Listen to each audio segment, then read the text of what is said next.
से जो है नीट पेपर का मामला जो है पूरा इंडियन एयरफोर्स देखने वाला है, पेपर ट्रांसफर वगैरह सब जो है ये देश का सबसे बड़ा फेल्यूर है।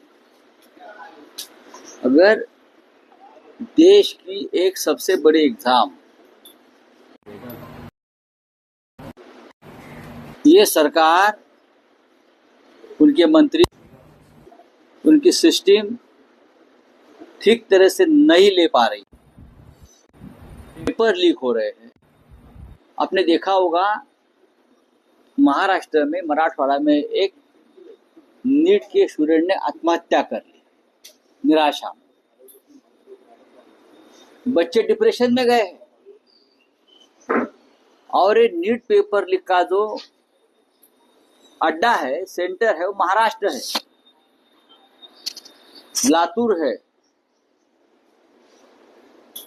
तो मेरी ये बात मैं कल भी कहा कि राज्य के मुख्यमंत्री देवेंद्र फडणवीस, क्या उनकी कोई जिम्मेदारी नहीं बनती?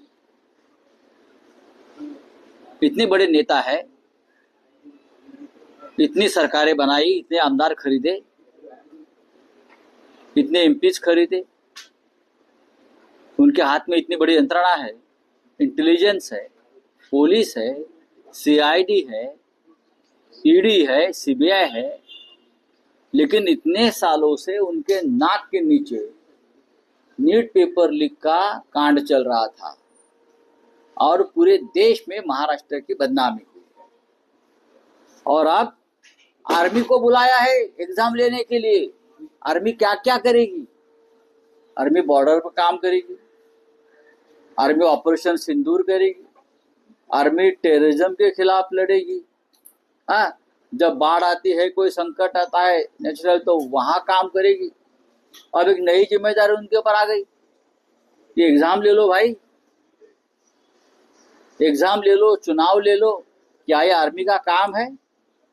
ये फेल्यूर ऑफ सिस्टम गवर्नमेंट है, गवर्नेंस है।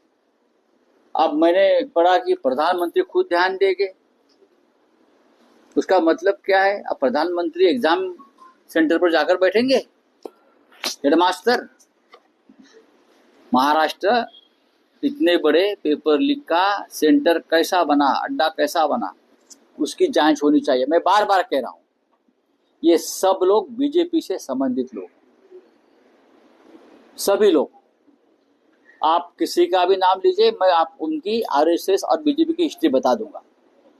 चाहे कुलकर्णी हो, चाहे मोटे गांवकर हो, चाहे मनीष मांडरे हो, चाहे हवलदार हो, चाहे वो चेतन शाह, तेजस शाह हो, ये सभी लोग बीजेपी और आरएसएस के समर्थक और कार्यकर्ता और सपोर्टर है। सर, सुप्रीम कोर्ट में इस मामले को लेकर सुनवाई भी होने वाली है। अरे सुप्रीम कोर्ट की बात छोड़ दीजिए, सुप्रीम कोर्ट में कुछ नहीं होता। जो सरकार बताएगी उनको वही निर्णय आ जाएगा। सर, ये सीएम सिद्धारमैया ने जो है कल इस्तीफा दे दिया मुख्यमंत्री पद से। आज जो है राहुल गांधी से दिल्ली में मुलाकात करेंगे, राज्यसभा के लिए भी उन्होंने मना कर दिया है। देखिए, ये कांग्रेस पार्टी की एक इंटरनल व्यवस्था है, लेकिन मेरा आदर जो है सिद्धरामैया जी के प्रति वो बढ़ गया है। इतनी स्मूथ तरीके से कभी कोई सत्तांतर नहीं होता किसी राज्य में, कोई अपना पद नहीं छोड़ता। हाँ, जो इतने सीजन लीडर है, वहां के एक लोक नेता है सिद्धरामैया जी।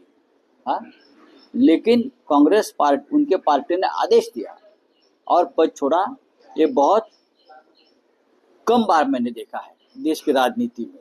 इसलिए मेरा जो आदर है सिद्धरामैया जी के प्रति वो बहुत बढ़ गया है। सर, क्या लगता है कांग्रेस में सिद्धरामैया ने दिल्ली में जाने से तो मना कर दिया है, लेकिन क्या आला हाईकमान की पोस्ट संभालेंगे या फिर उनके पास? नहीं, बात तो वो मैंने कह सकता हूँ, लेकिन कुछ लोगों की एक मानसिकता होती है कि राज्य में काम करें। दिल्ली उनको ज्यादा पसंद नहीं आती राष्ट्रीय राजनीति।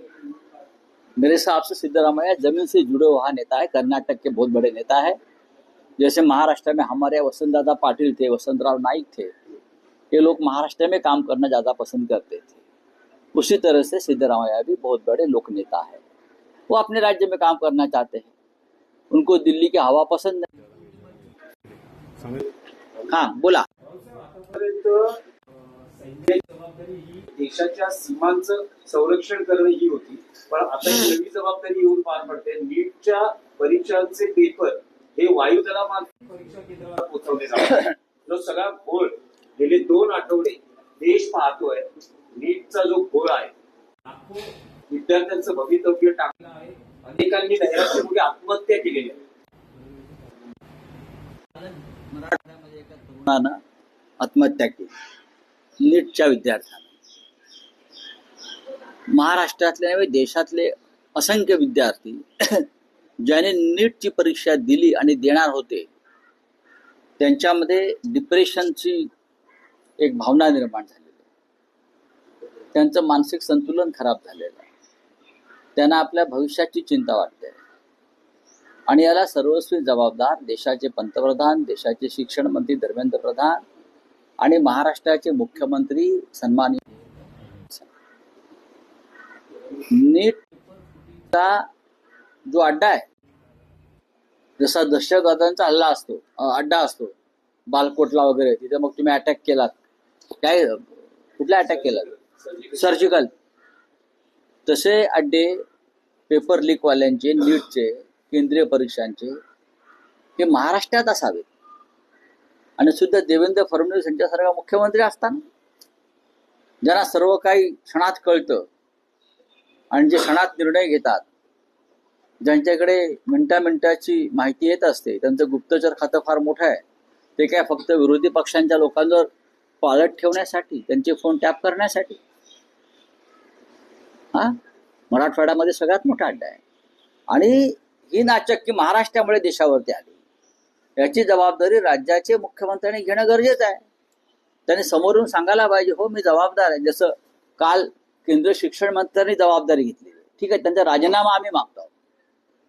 पण महाराष्ट्रामध्ये हे पेपर लीकचं सगळ्यात मोठं केंद्र आहे. आणि जे लोक पकडले आतापर्यंत 8 महाराष्ट्रातून प्रमुख, हे सगळे भारतीय जनता पक्षाशी संबंधित आहेत. नीटचे प्रमुख कोण आहेत? प्रदीप जोशी. कोण आहेत? RSSचे कडवट समर्थक आहेत. त्यांचा रेकॉर्ड पहा. प्रदीप जोशी महाराष्ट्रातले आहेत माझ्या माहितीप्रमाणे. आणि सगळ्यात भारतीय जनता पक्ष आणि संघ परिवारातल्या अत्यंत जवळच्या असल्याशिवाय त्यांना नीटच्या प्रमुखपदी नेमलंच जाऊ शकत नाही. हे सगळे पेपर सेट करणारे कोण आहेत? हे भाजपशी संबंधित लोक आहेत. त्याच्यामुळे पेपर लीक करणारे पण तेच लोक आहेत. याची जबाबदारी राज्याच्या मुख्यमंत्र्यांनी घेतला पाहिजे. या देशातली एक परीक्षा तुम्ही घेऊ शकत नाही. एक परीक्षा तुम्ही काय देशाचं रक्षण करणार आणि नवीन पिढीचं भविष्य घडवणार, तरुण पिढीचं? तुम्हाला आर्मी आणावी लागते परीक्षा घ्यायला. आर्मीने काय काय काम करायचं? आत्ताच मी भारतीय सीमांचा दौरा केला केंद्रातर्फे.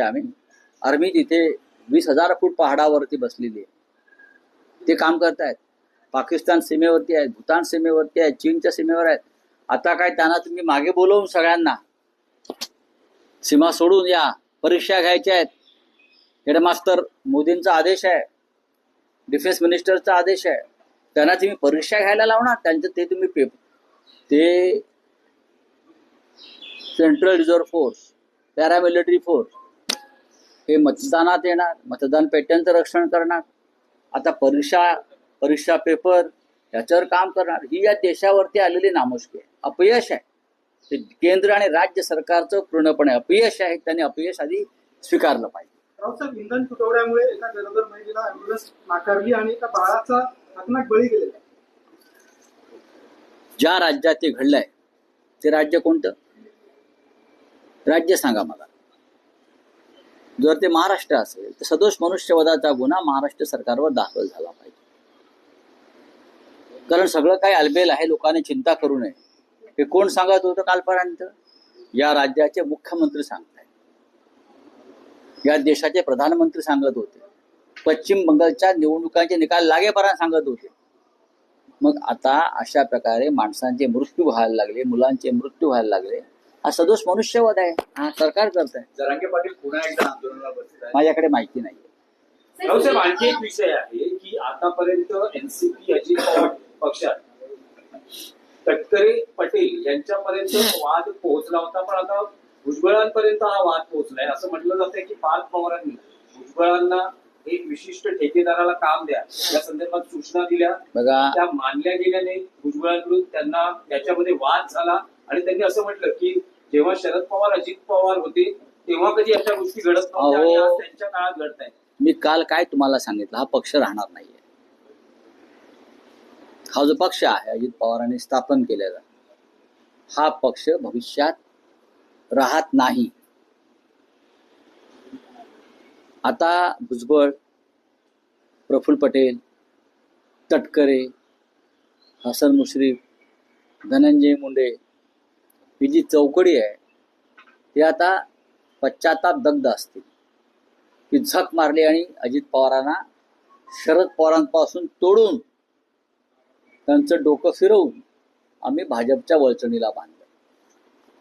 ही त्यांना आता पश्चाताप नक्की होत असणार या सगळ्यांना. आता आमचं काम काय आहे, जे घडतंय ते पाहत राहा आणि जे घडतंय ते घडू द्या, हे आमचं राजकीय काम आहे. रावसाहेब, एकनाथ शिंदेनी मवियाला टोला लगावलाय. ते म्हणतात की मविया 17 जागा लढतील पण त्या जागा आम्ही जिंकणार. मग ठीक आहे ना, त्याच्यात नवीन काय आहे? तुमची ताकद आहे, तुमचे लोक निवडून आलेले आहेत, तुम्ही जिंकणार आहात. महाविकास आघाडीची स्ट्रॅटेजी सुरू आहे, कारण ज्या प्रकारे काही भागात स्ट्रॅटेजी असण्यासाठी तेवढं मतदान असावं लागतं ना लोकप्रतिनिधींचं. ते आमच्याकडे नाहीये. काही एक विशिष्ट भाग सोडला तर तेवढं मतदान आमच्याकडे नाही.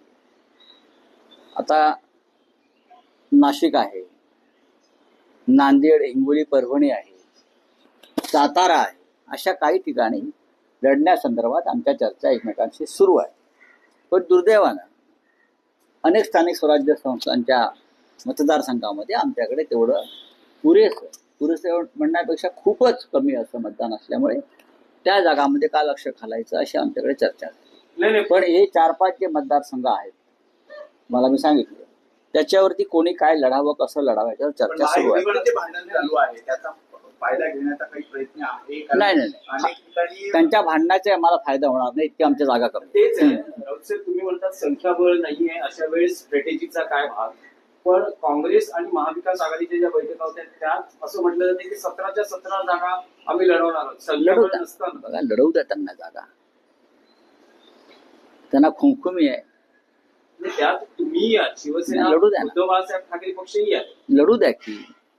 आता शेवटच्या दिवशी तुम्हाला कळेल. आता आमच्या तसं चाललंय की कोकणची जागा लढावी, त्याच्यावरती आज निर्णय होईल. काही ठिकाणी आमच्या कार्यकर्त्यांचं म्हणणं आहे की बिनविरोध निवडणूक होऊ द्यायची नाही, आपण निवडणूक लढूया, त्याचाही विचार सुरू आहे. आणि त्याच्यावरती माननीय उद्धव ठाकरे असतील किंवा सुप्रिया सुळे असतील किंवा हर्षवर्धन सतपालजी असतील, त्याच्यामध्ये आमच्या चर्चा सुरू आहेत. आज उद्याकडे त्याचा निकाल लागेल. किती जागा लढल्या पाहिजेत? नाही, मला काही वाटत नाही. मला असं वाटतं की पुढल्या निवडणुकीची तयारी करून आपल्याला आता जास्तीत जास्त लोकांपर्यंत जाऊन पुढली विधानसभा, लोकसभा आणि त्यानंतरच्या स्थानिक स्वराज्य संस्था, याच्यासाठी आम्हाला आतापासून काम केलं पाहिजे, हे मला वाटतं. राऊसाहेब, एक दिल्लीहून बातमी आहे की असं कळते आहे की 6 जूनला इंडिया आघाडीची बैठक होते आहे आणि यासाठी ममता बॅनर्जी यांनी पुढाकार घेतला आहे आणि शक्यता आहे की महाविकास आघाडीतले सगळेच प्रमुख नेते दिल्लीत या अशी बैठक व्हावी अशी आमची सगळ्यांची इच्छा अनेक दिवसापासून आहे. आणि अशा बैठकीमध्ये आतापर्यंत ममता बॅनर्जींची आडकाठी असायची, हे खरं आहे. आता पश्चिम बंगालचे निकाल लागल्यावर सगळ्यात आधी इंडिया आघाडीची घोषणा मजबूत करण्याची ममता बॅनर्जी यांनी केली, त्याबद्दल आम्ही त्यांचे आभारी आहोत. त्यांना साक्षात्कार झाला, त्यासाठी पश्चिम बंगालचा पराभव त्यांना सहन करावा लागला. आम्ही एकत्र असायला पाहिजे असं त्यांना वाटतंय. आम्ही पहिल्यापासूनच एकत्र आहोत आणि जे घटक आहेत ज्यांना या देशातल्या लोकशाहीसाठी लढायचं आहे, संविधान वाचवण्यासाठी लढायचं आहे, त्या प्रत्येकानं इंडिया ब्लॉकमध्ये येणं गरजेचं आहे. Sir, union minister Dharmendra Pradhan का नीट पेपर लीक केस पर कहना है कि इस लीक पेपर इरेगुलरिटीज में कोई भी शामिल नहीं है और ये बहुत अनफॉर्चुनेट है और इस पर जो है हम प्रॉमिस करते हैं हम स्ट्रिक्ट एक्शन लेंगे. कोई शामिल नहीं है तो पेपर लीक कैसे हो गए? हाँ, इस कांड में अगर कोई शामिल नहीं है तो पेपर लीक कैसे हो गए? अगर ऐसी घटना हो तो हुई नहीं है तो सीबीआई के पास जिम्मेदारी क्यों दी जांच की? और सीबीआई ने महाराष्ट्र और जयपुर में इतने लोगों को अरेस्ट क्यों किया सीबीआई ने, और जो स्टैंडिंग कमेटी ऑफ एचआरडी है उसने नीट के चेयरमैन को समन्स क्यों भेजा, उस बारे में भी प्रधान साहब को हमारे क्लैरिफिकेशन देना होगा। सबसे ज्यादा लोग तो महाराष्ट्र में अरेस्ट हो गए। हाँ, पैसे की लेन देन में कैसे पेपर बिक गए ये सीबीआई ने बताया है।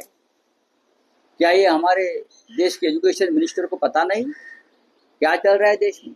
तो आर्मी को क्यों बुला रहे हो आप एग्जाम लेने के लिए मिस्टर प्रधान जी? चलो, thank you. Sir, India Aghadi की बैठक है, उस पर क्या कहना चाहिए? इंडिया आघाड़ी की बैठक होते तो हम जाएंगे, लेकिन अब तक कोई हमारे पास पूरी जानकारी नहीं है, ना इन्विटेशन है।